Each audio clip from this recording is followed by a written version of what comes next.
All Hit Radio.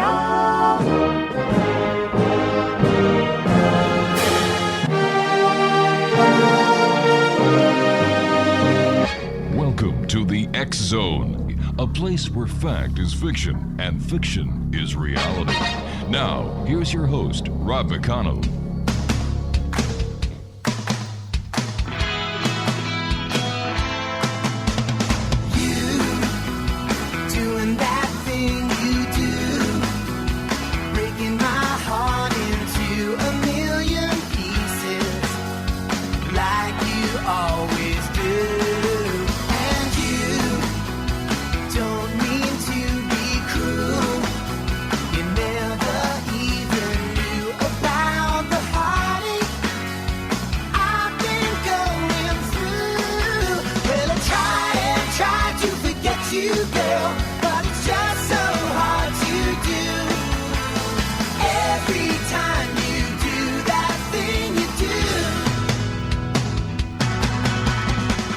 And good evening, one and all, and welcome back to the X Zone. My name is Rob McConnell, and for the next 4 hours, I'm your host and your guide as together we cross the time-space continuum to this place that I call the X Zone.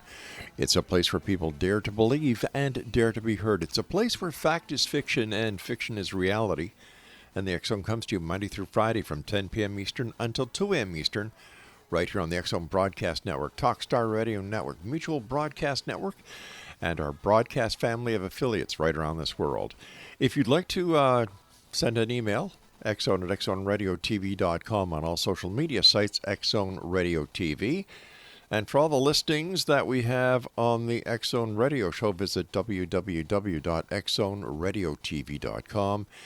And if you're interested in watching the X Zone TV channel that is exclusive to our good friends at Simul TV, visit www.simultv.com. My guest this hour is MARILYNN Hughes, and she founded the Out of Body Travel Foundation in 2003.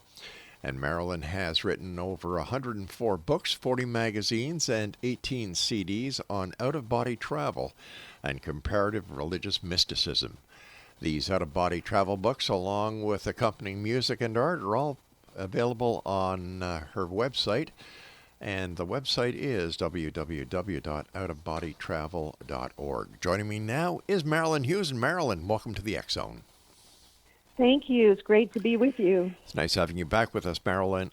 For our listeners who may not have had the opportunity of listening to you the last time you were with us, tell us how you started your quest into better understanding and spreading the news about out-of-body travel. Well, you know, it started early on when I was a child. I was about 9 years old, and I had a very profound experience. And then the experiences began again when I was about 22, and I started journaling the experiences and then writing them down. And over time, I started realizing there was a purpose and a thread that was, showing up in the experiences I was having. And so then, I started writing the books, got published by a publisher back then. Yeah. And it's just kind of continued. So, we founded the Out of Body Travel Foundation in 2003 with the hope of bringing to light for people the opportunity to understand how out-of-body travel can transform their lives as well. How would you describe out-of-body travel? Is that the same as an out-of-body experience? Oh, yes. It's the same thing when your spirit separates from your physical body and you travel different types of realms. A lot of people think about it mostly in relation to the astral plane, Right. and so that might be floating around your body, going through walls, doors, windows, floating around what we know as the earthly plane.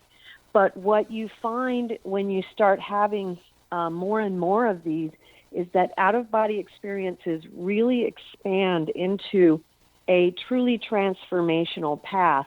You go into an infinite number of realms beyond just that astral plane. So you can be traveling into higher spheres, heavenly spheres, but also purgatorial and lower realms as well. So there's so much more out there. than I think most of us would imagine. So basically, when we have an out-of-body experience that we actually can control, does this make us into, if you'll excuse the expression, a ghost? Well, it's interesting that you say that because we do operate in some respect like that in the out-of-body experience, but there is a difference. And it's interesting because not only in my own experiences, but I know Emanuel Swedenborg, who was a 16th century mystic, talked about this too, that the souls and the spirits in the afterlife world can tell the difference between someone who has passed on and someone who is traveling outside of their body. So we're not exactly the same, but there is a similarity to it. Definitely the impermanence of it, that we're just visiting temporarily. Something that I've always wondered about when I have the opportunity of speaking to people like yourself about out-of-body travel is, how do you prevent not coming, or how do you make sure that you actually return to your body? That's a great question, and a lot of people wonder about that. The thing is that you have this inexorable tie to your body. Some people talk about seeing the silver cord. I've never seen that. But what you do when you feel like you're, lost or I don't know what to do, you immediately think of your body and returning, and it happens immediately. Ironically, I received an email from a reader just this last week talking about how they got stuck, and they took my advice, and she said, that immediately she was taken back into her body. So it's simply just remembering that with a simple thought, we have the ability to transport ourselves. Similarly, when you're out of your body, if you think of a location or another person, you will instantly be there too. There's a correlation between our thoughts and the manifestation of realities, things, and places that we go. So it is a different type of different type of world that we're traveling in. So would an out-of-body experience be a temporary near-death experience? Well, no, but at the same time, there are a lot of similarities to out-of-body travel and near-death experiences. So there definitely is an overlap, but there's a lot of differences because of the fact that you are not near death. Right. But at the same time, people who have out-of-body experiences will often report things and experience things, and I obviously have too, that are would be in alignment with what you expect in a near-death experience. For instance, life reviews. People will have these life reviews in the out-of-body experience. People will meet with, deceased family members in out-of-body experiences. There will be messages that we receive about what we can do to improve what we are doing on Earth, improving our life, improving what we are doing to achieve the purpose of our incarnation here. So there's a lot of things that will overlap. Now, it may not happen all in one experience, though. You may have a part of one, and then it'll continue in another. Does that make sense? It does, like a cliffhanger, where you're having one part of an experience, then you come back to your this reality and this body, and then the next time you take a travel, you continue on your journey that you were having before. Right. Yeah. Exactly. Or it'll be taught to you in a different way, but it'll be an extension of the same teaching or guidance that you were receiving. So who is doing the teaching when we have an out-of-body experience? Well, there's a variety of sources for that. So just going from the standpoint, if you're being taught by the light, because we you can go into the issues of when people are undergoing contamination with wandering spirits, lost souls, or anything dark. But if you're sticking to just the light side, you're going to be experiencing not just like the prophets, saints, mystics, sages, and ascetics from all world religions, all times, all tribes, all countries, but you're also going to meet a lot of different types of teachers that are completely unknown. So, for instance, you would have a different teacher would come in and teach you about the concept of oneness. And then when that teacher is finished, you'll be handed to another teacher who begins the instruction on discernment. And when that, teaching is finished, then another teacher might come in and focus entirely on your past life habits and patterns that you need to see. Then you're going to be also taught by your own higher self, which is the part of your soul which is closest to God and has a lot of wisdom to give each of us about our own unique individual journey. But there is so much more because you enter quickly into the initiations into the mysteries, the rites of passage, and these things are taking you into deeper and deeper instruction. So you will have literally a whole host of different types of teachers to take you on your way.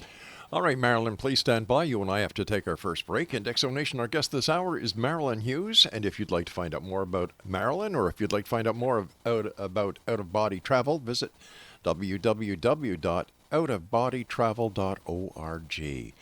And we'll be back on the other side of this break as we continue here in the X Zone with yours truly, Rob McConnell, from our broadcast center and studios in beautiful Crystal Beach, Ontario, Canada.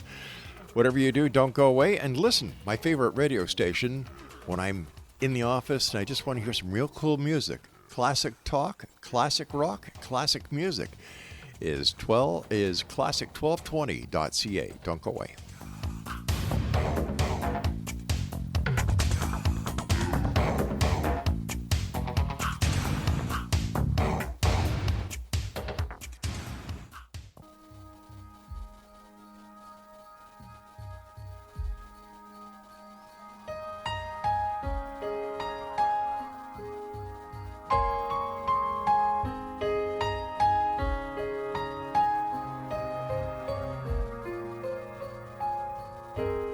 She walks to school with a lunch she packed. Nobody knows what she's holding back. Wearing the same dress she wore yesterday. She has the bruises with a linen and lace.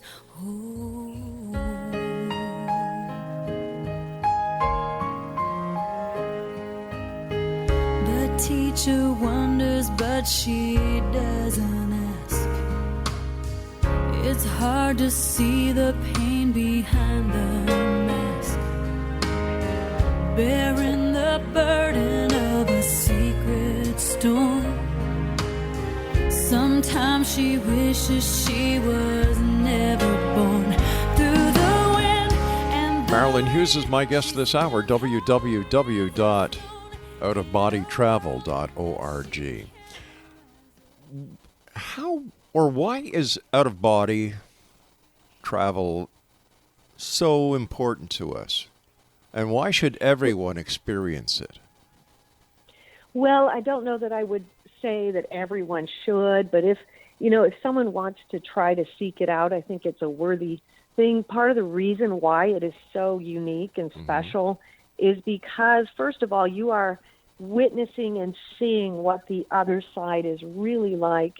And what happens there is you are given energetic truths, which means that you are instructed in ways that profoundly accelerate your journey. And the reason they do is because when you are instructed, energetically you're taken into it. So if there's a flaw or if there is a habitual pattern, you will feel and know it in an energetic way, which gives you the opportunity and the impetus to alter that and change it all the more quickly. And these kinds of things, these types of insights are things that many of us could go for many years or decades or even a lifetime and not see it in ourselves.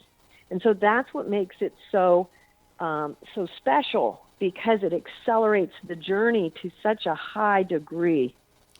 If it is such an experience, if it is so important to basically our growth, why isn't this inherent Why isn't this something that we do automatically? Why have we not had this ability within us naturally to Well, that's...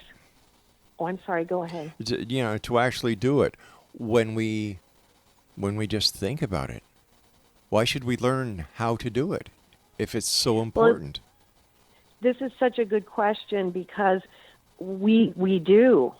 And that's the part that people don't understand. So when people are learning to have these experiences, what they're actually doing is making themselves open to becoming more consciously aware of it. Because all of us unconsciously have these experiences when we're sleeping, not necessarily every single time, but it is a naturally occurring thing because there is this instruction that's constantly going on from the spirit world to the human world, and we are receiving it subconsciously, even though we may not be conscious of it. So ironically, what you are learning is how do I make this conscious so I can remember these things and bring it to a greater deal of fruition by having that conscious awareness. When we receive the information subconsciously, we may or may not bring enough of it back where it's going to actually change or alter the path that we're on.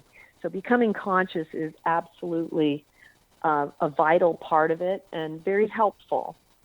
So is an out-of-body experience part of the dreamscape? It can be. Some people will remember like lesser aspects or not as conscious aspects in dreams, and people will have what I call spiritual dreams, where they will have a powerful dream where they're being instructed. But when you have a full-blown conscious out-of-body experience, you are going to know it beyond all doubt because it is so powerful. You enter into this vibrational state that's usually where people get thrown for a loop because it's so intense. You hear the sounds of the astral plane. You hear the thoughts of humanity. You experience the mind of God descending, where all of a sudden mysteries become known to you at that moment. And of course, what many people report and experience is that unconditional love that we enter into in these experiences as well. So they're so powerful, they're so conscious that you don't even have to question, well, was this a fully conscious out-of-body experience? If you've had it, you know it. So why don't you take us through a typical out-of-body experience? From, how would you start it? How would you initiate it? Well, in my case, I've learned over the years, I've been doing this for, I started at the age of 22. I'm 56 now, so a good 34 years. I've learned over the years that it's actually better to allow the universe to instigate it. So what I will do to instigate is stay in a certain type of lifestyle which makes me more receptive to the experience. That'll include a lot of solitude, a lot of quiet, a lot of meditation, prayer, spiritual reading, things like that. But in terms of actually intending to instigate it, I will probably not do that.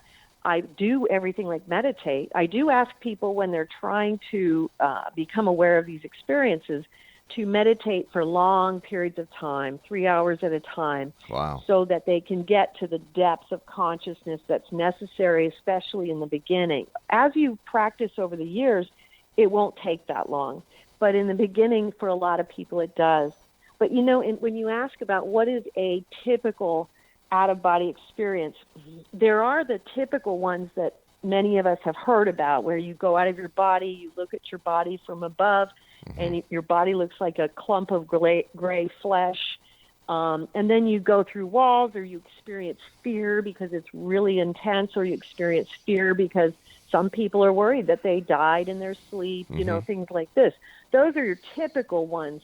But what can actually happen is so much more, because what you're doing is you're going into this teaching escape where you're going to learn many, many things. So You can have an experience where you're taken to the 23rd dimension and you visit the golden angels. You can go to the temples in the sky and learn about the ancient mysteries. You can visit the ancient masters in the galactic heavens or fly with Babaji through the stars. Okay, but let me ask you this. Let me ask you this. Sure. How do we know that this is real and it's not a figment of our imaginations? When you have the experience, you have it's so deeply real and so deeply conscious that the irony is that it is more real to people having these experiences than our normal waking life. We actually experience more aliveness, the vibrance of the mystical spheres. There's no question for a person who's had it. I understand, though, that for those who have not yet experienced it, it makes perfect sense that that's not necessarily a good enough answer. But when you seek it out, when you start having the experiences, then you'll understand that they become undeniable to the person who is experiencing them, just like a person who's had near death. All right, if this is so important and if it can help us gain to a spiritual level that we never knew existed, if we could visit these temples in the sky or the 23rd dimension, why do we have to seek it? Why doesn't it come naturally? Because that's part of the purpose of our earthly and physical incarnation itself. It is something that we have to do. You know, the mortal realms and the third dimension and fourth dimension. And the fourth dimension is the astral plane, which overlaps the third. The mortal realms, which is what they are called, are realms where the battles between good and evil occur, not just around us, but inside of us.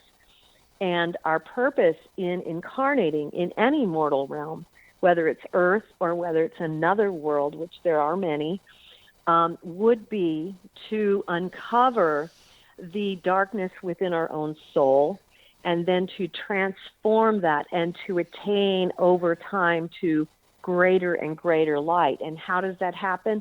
Ironically, it's through vibration. So I mentioned earlier that you go into this vibrational state. As you continue to progress through these experiences, you will also undergo vibrational raisings.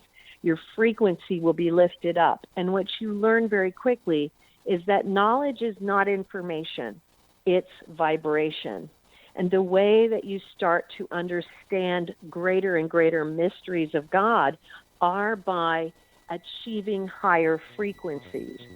And so there is a process that you have to undergo. And there are things that we have to do in order to earn our way to the next level. All right, I have to earn my way to this news break, so please stand by. X-Zone Nation, Marilyn Hughes is our guest, and we'll both be back on the other side of the news as the X-Zone continues with yours truly, Rob McConnell, from our broadcast center and studios in Crystal Beach, Ontario, Canada. Don't go away.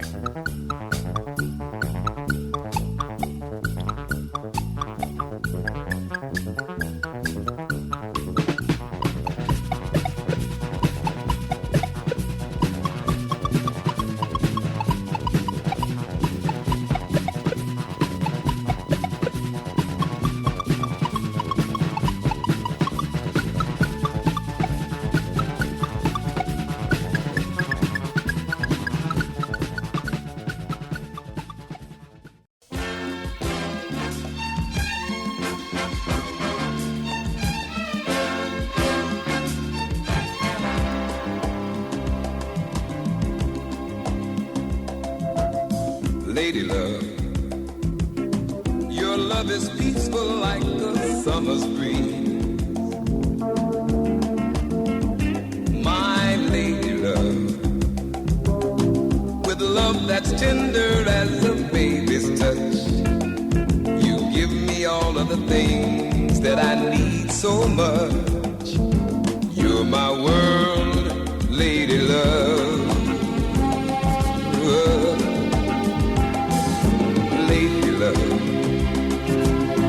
Your love is cooling like a winter snow.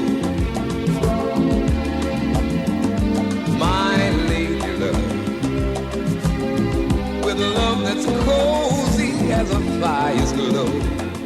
And I keep on needing you, girl, a little. And welcome back. Marilyn Hughes is our guest. We're talking about out-of-body travel this hour here on the X Zone. And if you'd like to find out more about Marilyn, visit her website at outofbodytravel.org. Now, I'm sure there are people who are listening to us tonight saying, really? How can you prove to those who've never had the experience that what you're describing is something that is in fact real? Well, I guess the way I would answer that is by saying that it's really not a concern that those who, who pursue this have. We don't feel the need to prove it. It's kind of something more where we share it for those who are interested in understanding and benefiting perhaps from what can be achieved and attained. But I don't know that there is a way in a third dimensional sense to prove it to people who have not had the experience. And that's okay. I think that spiritual matters are like that. I agree with you in part here, but when you're coming on to a radio show or you're doing an interview or you're being interviewed for a newspaper article or something, am I to understand that this is something that is strictly based on an individualistic basis, that it cannot be proven or taught to the masses at one time? I'm not sure exactly what you're referring to there. I mean, what you can do is, we have the prophets, saints, mystics, sages, and ascetics who've written, thousands of ancient sacred texts. Sure. This is not a new experience or something that a lot of other people have not also experienced. We have the body of knowledge that we have from literally, tens of thousands of people having near-death experiences. And so sometimes when you're dealing with new types of, especially paranormal experience, but how you can are you going say, to be looking at looking at personal testimonies that multiply. How can you say themselves. You're saying it's new on one hand, but you're saying that it's been written by mystics, sages, and philosophers for thousands of years. So is it new or is it old? Well, I would say that it's old, and there is a new part to it, which is that people are becoming more aware of it and realizing that it has this capacity in their life to have very transformative effects. So would this be something that a person who is looking for change because they're not satisfied with their present life, that they're seeking some way in order to change their life, would be seeking out, whereas somebody who is totally satisfied with their lives, totally satisfied with their family, their job, their surroundings, and they feel very secure in themselves, that they would have no need for this? Well, I really haven't met that many people who fit that criteria, but you're talking to one. Well, okay.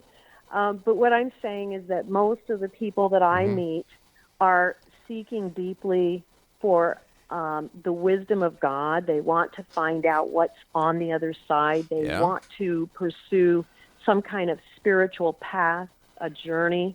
That aspect of this is very old. It starts with the very onset of humankind, where people are trying to seek out the mystery and the meaning of their lives. And so, most of the people are seeking that deeper relationship with God, the universe, whatever you might choose to call it, because all those titles apply. Right. And that's what's happening. They have this deep internal desire to find the truth for themselves and to experience it. And that's partly what, out-of-body experiences do. It allows people to experience it. So what I'm hearing, and please don't get me wrong here, is that these are people who are seeking an alternative to their present life, that there is something in their life that they're not happy with. And what they're trying to do is find a different way of coping or understanding the life cycle that they're in instead of actually facing the problem and working it out in this dimension. When we're talking, I would disagree with wait a that. second, I'm not finished yet. When we're also talking about spirituality, I'm a Christian. I go to church, and I'm very happy with what I learn in church. I'm very happy with what I believe inside. I'm very happy with who I am. So why would I seek a metaphysical explanation or metaphysical journey to take me to a place where I have no interest in going? Well, I don't think you would. And that's why I mentioned when you first said, should everyone experience this? I said, not necessarily, no, because it is for people who actually want it. It's not like everyone has to want it. And so I would say that if you're in a place where you're perfectly content and it's working for you, then that's fine. Oh, I see. Okay. When people are seeking it, what they're doing is they're expanding on a certain awareness of the fact that, we have a temporary existence here. They're accelerating a process that they know they will have to enter into at the very minimum upon their death. So, but how do they know? How do they know that they have to? How do they know they have to enter this process? A lot of people know it because they're being instructed through these experiences, and they have that awareness of that. And so they are very interested in uncovering whatever it is that they agreed to or needed to overcome in this life that they set out to do at the time of their incarnation. And so, the people who are seeking this out are not doing it necessarily. Some people have issues in their current lives, and in fact, most of us do, and they're trying to understand what their best path is going to be. But a big part of it is that they want to understand and fulfill the destiny they came in to fulfill. And that is a spiritual destiny, a personal transformative destiny, what I call a path of purification, which goes back to we're in a mortal realm, and this is where we go through those purifications into the good and evil within our own souls. And so they want to do that. And they're very sincere. Okay. And very, very on fire, I guess, so to say. So out of body travel is basically a philosophy. No, it's not a philosophy, but what it is it's a tool. A lot of people try to define it in all these other ways. They think the out of body travel itself is the truth. It's not the truth. It's a tool. It's the means whereby some people will find the truth or find parts of the truth, because the truth of God is so vast, so huge, not one of us can contain it, which is one of the reasons I was directed early on to study the ancient sacred texts, because God has revealed himself throughout time and history to many, many, many thousands of souls and people in different ways. And so, when you want to get to know somebody, you get to know their friends. And this is what we're doing when we read the ancient sacred texts. We're getting to know God's friends and all the unique ways, the different ways, and the similar ways that, exceptional souls throughout time and history have crossed that great divide, that great barrier from this world into the next. But how can we take the words of scribes, mystics, philosophers from way back when they had no knowledge of the wonders of the universe itself? They were very primitive. So how can we take anything that they wrote or said as anything less than, well, you know what? They just didn't know better. Well, I guess I would disagree with the conclusion, which is that they were just so primitive that they didn't know. Ironically, a few years back, I was approached by an astrophysicist because, as he said, what they have been discovering in astrophysics and in science is that what the mystics have been saying for 5,000 years is starting to prove itself to be true. And you'll see that with a lot of people. For instance, well, hold on here. We've got to take our final Sure. break, so please stand by. Exo Nation, MARILYNN Hughes is our guest, and we'll be back on the other side as we wrap up this hour here in the X Zone with yours truly, Rob McConnell, from our broadcast center and studios in Crystal Beach, Ontario, Canada. Don't go away.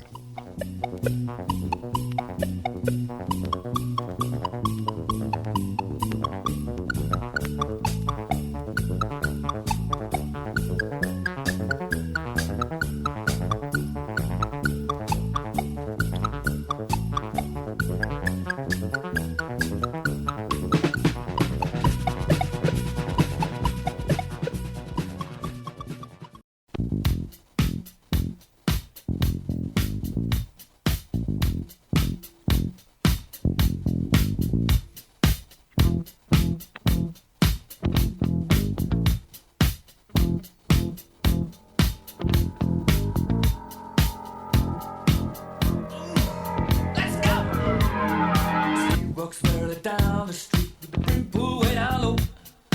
Ain't no sound but the sound of his feet. Machine guns ready to go. Are you ready? Hey, are you ready for this? Are you hanging on the edge of your seat? Out of the doorway, the bullets rip to the sound of the beat. Yeah. Another one bites the dust. Another one bites the dust. And another one gone. Welcome back, everyone. MARILYNN Hughes is our guest, www.outofbodytravel.org. Before we went to the break, you were telling us about an astrophysicist who came to you to discuss out-of-body travel.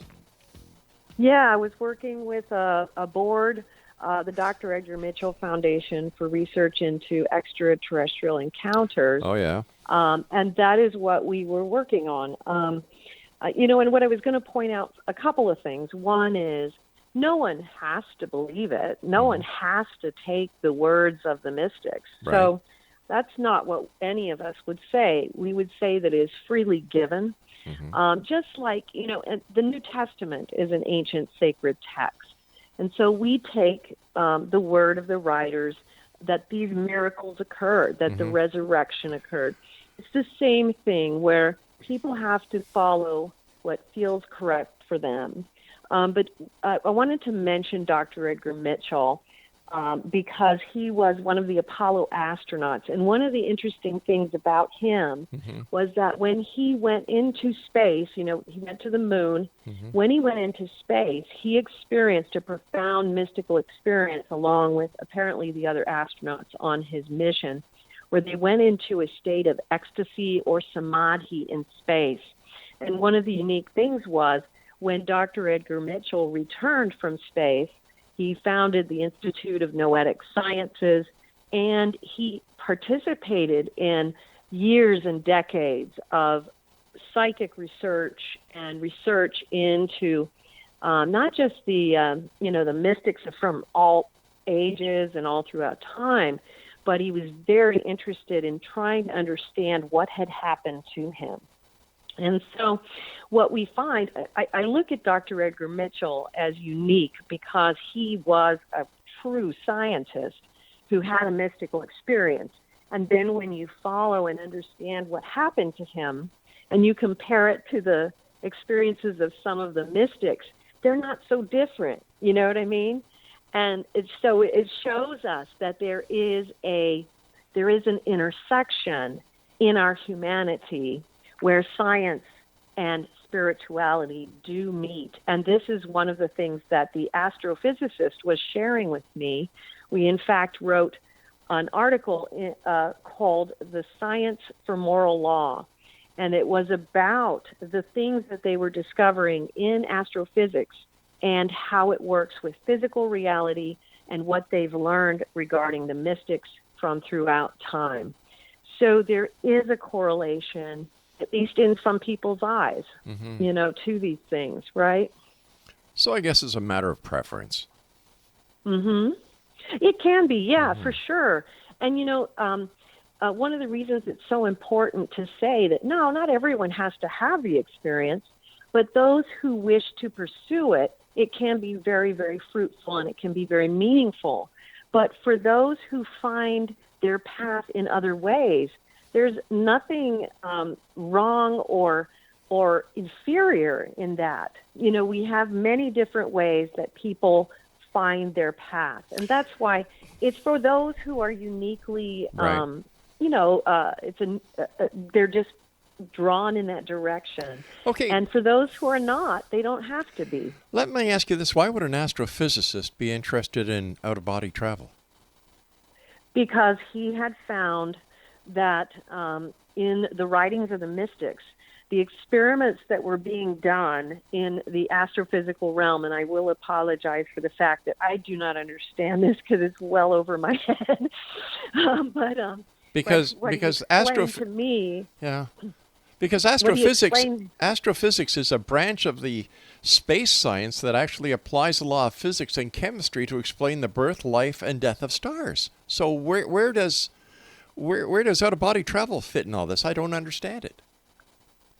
Well, what he had explained to me was that they were discovering that all existence, all energy in space works towards manifestation in physical form. And there was something about this that was very, very relevant and important in his mind as a scientist. And so, like I said, I do not understand it. I can only tell you what he shared. So excuse me, but a question here is, if you don't understand what he was looking for, why would he have come to you? Well, he came to me for the part that I do understand, which is the mystical side. So, you know, what happens and what happened in the board as we had originally put it together for the Dr. Edgar Mitchell Foundation for research into extraterrestrial experiences was that they had gathered scientists, astrophysicists, they gathered a few mystics because there's a correlation between the experiences that people have when it's near death, when it's out of body, when it is an extraterrestrial abduction. And part of the reason for that is because sometimes those things happen multidimensionally. And so there is a correlation between different paranormal events. So they gathered a whole crew of people who were versed in different aspects, and we all brought forward our unique, corner of the question. So basically, that was the it was purpose of it was a think tank. Yes, very much Okay, so. okay. And Yes. what did this think tank actually conclude that could be actually tested by the scientific community?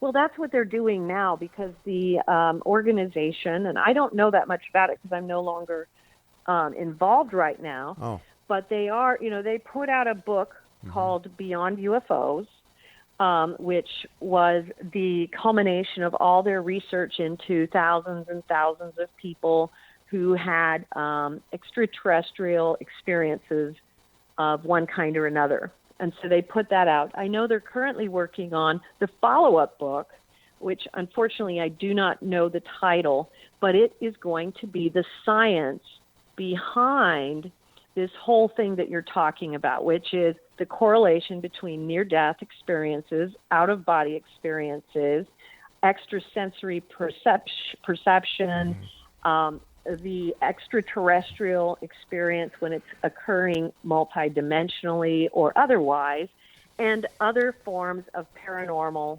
contact.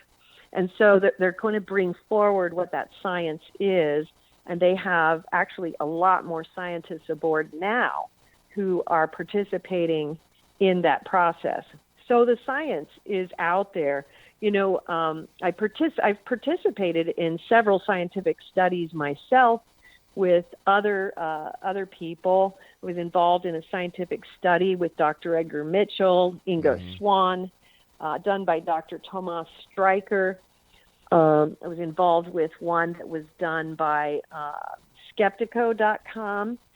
That's Alex Sekiris, who was also part of the original board.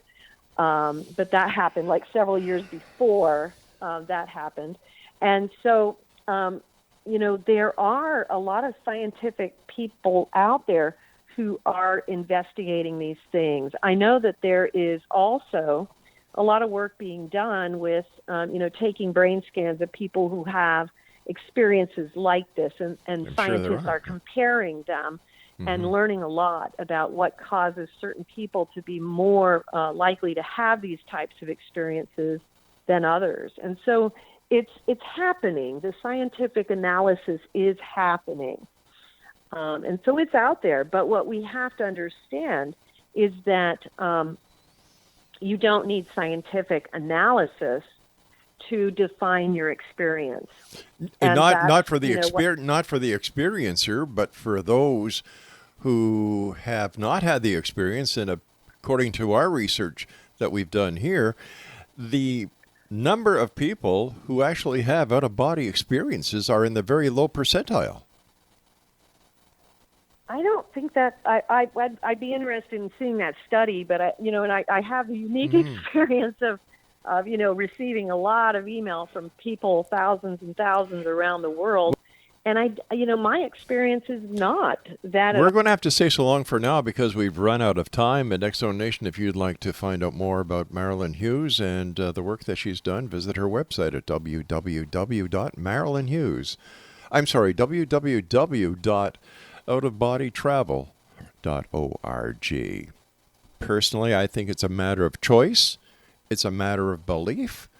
It's a philosophy that to this date, anyway, cannot be proven. And you know me, X Zone Nation, until something is proven, it is not fact, it is fiction.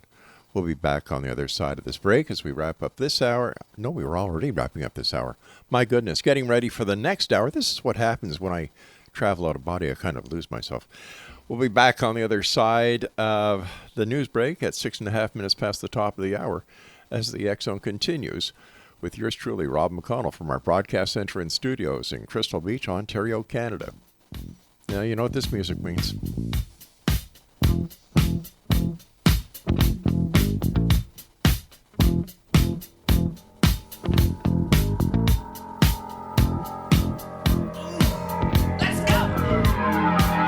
Walks further down the street with the brim pulled way down low. Ain't no sound but the sound of his feet. Machine guns ready to